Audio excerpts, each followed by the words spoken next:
തെലങ്കാന സംസ്ഥാനം രൂപീകരിക്കുന്നതിൽ അനുകൂല തീരുമാനമെടുക്കാൻ കോൺഗ്രസിന് നൽകിയ സമയം കഴിഞ്ഞതോടെയാണ് മുൻ പിസിസി അധ്യക്ഷനും കോൺഗ്രസ് പ്രവർത്തക സമിതി അംഗവുമായ കെ കേശവറാവു, എംപിമാരായ എം ജഗന്നാഥം, ജി വിവേക് എന്നിവർ ടിആർഎസിൽ ചേരാൻ തീരുമാനിച്ചത്.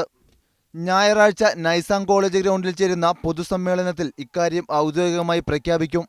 തെലങ്കാന രൂപവൽക്കരണവുമായി ബന്ധപ്പെട്ട് ഇന്നലെ തീരുമാനമെടുത്തില്ലെങ്കിൽ ജൂൺ ആദ്യവാരം കോൺഗ്രസിൽ നിന്ന് രാജിവെച്ച് ടിആർഎസിൽ ചേരുമെന്ന് ഇവർ മുന്നറിയിപ്പ് നൽകിയിരുന്നു.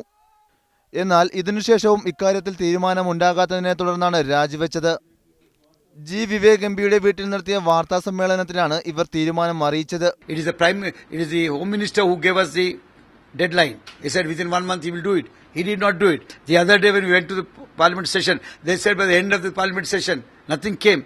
What are you thinking? The people will wait for like that? The patience the people has run out.